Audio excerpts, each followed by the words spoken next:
If I were to ask you to tell me one word that best describes you right now, what would that word be? Excited. Crazy. Excited, crazy. Tired of the rain. I'm sorry, out of the rain? No, tired of the rain. Oh, tired of the rain. Okay, got it. Tired of Sure. the rain. What's one word that best describes you right now? Candace? Sorry, it would be that I love New York. I'm in New York this week, so I'm supposed to be on vacation, but I'm doing this instead. Got it. Well, we're glad you're here. Thank you. Hey, Butch, good morning. What's one word that describes you right now? Crazy. Crazy. Got it. Love it. No, I think the market seems like it's picking up a little bit despite the banking debacles. And we just heard Josh Altman of the Altman Group. We're co-listing a property with him. He just did 140 million this March, doing about 6 deals. And I just only share that is because it gives you inspiration. Hopefully all of us inspiration, like we can do this. It's been just sludging through mud, it feels like up here, but all of a sudden we're seeing just buyer activity just in the last week. So I'm just trying to share positivity with everybody. It's coming. Thank Where you. are you, Butch? As Ethan would say, we're coming. I'm in San Francisco. Okay. I don't know why I just did the jazz hands, but San Francisco. Who else has some kind of an inkling that we're on the edge of something like Butch is saying? Anybody else? We absolutely do out here in Seattle, Bellevue area. Yeah, or see multiple offers again, highly competitive in certain areas. Got it. One thing, can I share one thing? It's funny because what I find is any property my buyers like, there's multiple offers. Any listing I have, no offers. Anybody feeling that way? I'm like 100%. Yeah. It's the craziest thing. Butch, Yeah. I'll tell you, over in Marin County, there were a bunch of way over offers yesterday in Mill Valley, way over. Now they were in the million 5 or 6 range, but one had 28 offers and one had 10 and 8. We did sell one completely off market, and we had one listing on, and it was over asked. We had one listing on for about 50 days, and it finally went into contract. But you're right, though. If someone likes, if your buyers like it or if people like it, there's going to be a lot of people looking at it. Who here is having the opposite experience right now? Like you can't believe what you're hearing from a couple other people here on the call. Hi, this is Allison Blank. I'm outside of Boston, and our market is incredibly busy. And we are having multiple bids. We are on fire with listings and buyers. No slowdown on the East Coast. Got it. Because some of your colleagues in New York would say, yeah, there's a big slowdown. I talked to a couple of clients in Manhattan saying it's just dead. Yeah, we're kind of bananas, which we're going to just ride the wave. It's dead in New York, but the good properties, the A+ properties are still selling and serious demand. We just don't have a lot of what the buyers are looking for. We need the big 4 to 5 bedrooms. Yep. Got it. I think the interesting thing is that kind of like what Butch was saying earlier, that we got to always look for a positive in the light of negatives. And with this banking crisis, I think that what that forced a lot of people to do is if they're really not feeling safe to that their money's being safe in banks, what's the best next place to put it? Real estate. So I think a lot of people are just, if you got $5 million in the bank, go buy a $5 million property. They feel a lot more comfortable keeping it in a real asset. Yep, that's definitely been put out there by some of the folks who have that cash who were saying, where are we going to put it if we're not going to leave it in the bank? Right. Okay, Calissa, do we have at least 2 people here for each peer group? We do not. Okay, so I want to make sure if there's 1 or 2 groups that only have 1 person that we can wait for just a minute and see who else shows up. So welcome everybody. Welcome back. Great to see you all again. Today is our peer group call. So we're going to split everybody up in a couple of minutes here. You're going to spend time with the folks in your peer group. If you recall, we've been working on value prop stuff. I just wanted to ask everybody, who has taken a step after our last session regarding value props to fill out the value prop worksheet or talk with your teammates or otherwise take a step since the last call we had a couple of weeks ago? Please put a yes or no into the chat, just so I know where everybody's at. If you've taken a step, put a yes in there. If you haven't done anything, put a no in there. Okay, great. Mostly yeses, a couple of no's, fine. No worries if you haven't had a chance to get to anything since we talked last. Just want to make sure that when we set up this the peer group conversations that you have people who have steps to talk about. Great. Okay, cool. Thank you. So remember that in this process, it's really important for you to make sure that you're taking steps between the calls, right? Don't think of this as like some magical pearl of wisdom was just going to land on your lap passively, listening to Chirag or somebody else talk, although that does happen. The way to maximize the value out of this program is to be in an active dialogue and process all the way throughout the year. And so that means being on the calls when we're talking about whatever the topics are. It means engaging in the peer group calls, which we'll be doing today. It'll be also including following up with peer group folks. So, when you hear something in the call today that you want to follow up on, that is maybe some like you would like to get some more detail, make sure that you follow up with your peer group members there. Or if something else comes up between the sessions, that's just on your mind, pop a message out to your peer group, for example, or to everybody. The value in this is that we have all industry leaders here in this space. You're all here committed to growing your own business and supporting each other to grow each other's. And so the more you engage, the more everybody wins, right? We talk about this as give to get, right? When you have something to give it because somebody else has what you have, what you're offering. Okay, cool. So what we're going to focus on today is one aspect of the value prop stuff that Chirag was talking about last time. You recall, he said there are three important reasons, at least three important reasons why it's important and valuable to have an impeccable value prop.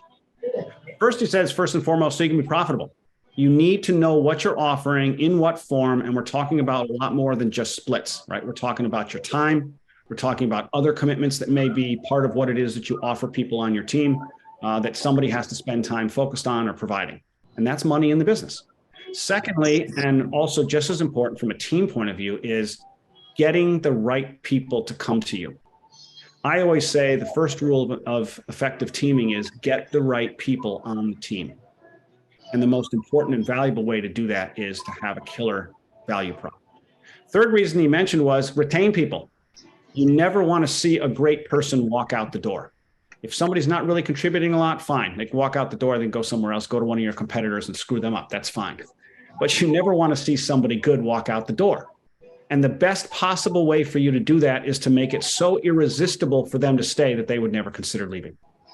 And so your value prop is not just like a piece of paper where you list, here's what we do for you. It's an ongoing dialogue of awareness, so that everybody on your team is continually aware of what it is that you offer. Yeah, thank you. I do hear some background music. Thanks for bringing that up, David. If somebody has some background music on, can you please mute yourself? Thank you. So what we're going to focus our conversation on today is learning from reality.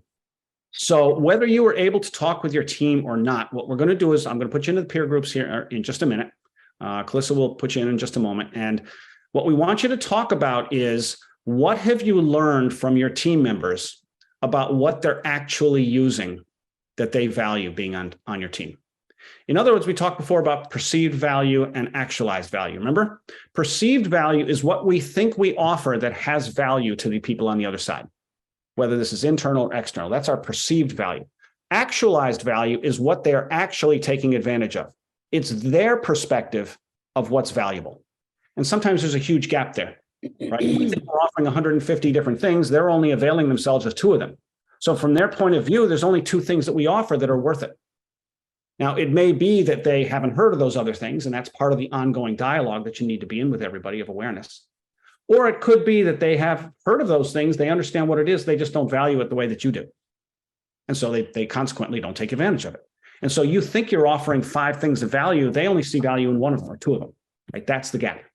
And so we want to make sure we have a better understanding of what the actualized value is. We're not just operating out of a mindset of perceived value. Because what we perceive as value doesn't really matter to them, right? The only thing that matters is what do they value. And so if you had a chance to talk with your teammates between last session and this, when we get into the peer groups, I want to have you talk about what you've learned. What have you learned from reality in having that conversation? How close was your perception of what they value to theirs? And what kind of things have they told you that they've taken advantage of that they see as valuable? Knowing what they use is valuable to you as a leader of your team, because that's what they think they're paying the splits for. Right? They're willing to pay to you what they pay to you because of what they perceive as the value is what they're getting. And so when they think about why should I stay here as opposed to go somewhere else, it's not just a split. It's what am I getting for the split that I have to give up to stay here? So we're going to ask each of you, when you break up into the group, to just go around in a circle. You'll have like 30, 40 minutes or so. Plenty of time to talk through what is it that you've learned in talking with your teammates between last time and this, or at any time, about what they value and how does that compare to your sense of perceived value. And if you haven't had a chance to talk with your teammates, that's okay. Just share what you believe is your perceived value and what you believe is their actualized value. And what you believe their actualized value is probably, in that case, whatever it is you think they're taking advantage of, right? Whatever it is you see that they're using. That would be some evidence of, what they value, even if you haven't spoken to them and they've said it explicit. Does that make sense? So we're going to put you into the peer groups here in just a moment, and we're going to be in the peer groups until about 11:50 or so, and then we'll come back and we'll kind of have a little bit of a group share, group debrief a little bit. So you'll have time in this call for each of you to share a little bit and get into this concept of perceived versus actualized value. Because in the long run, you want people to see that you are so valuable to stay at that they wouldn't consider going anywhere else. And really, the only calculus there is how they perceive the value of the various things you offer. So if you're not clear what you offer, or you're not being clear to them about what you offer, or you're communicating it to them in a way that they're not buying it, they don't see value in it, of course, they're not going to stick around in the long run. So 1 or 2 notes about the conversations. Remember what Chirag said before, we want to make sure we don't get caught up in the details when we have these kinds of conversations. And I'm going to say what I said last time, which is it takes a little practice to maximize what you take out of these conversations, because they're a little bit different on a peer group call than they are in everyday conversation. In a sense, you're sharing information that you should already have an idea has some value to everybody else to hear. And so it's, in a sense, kind of like a presentation, even though it's like a casual conversation.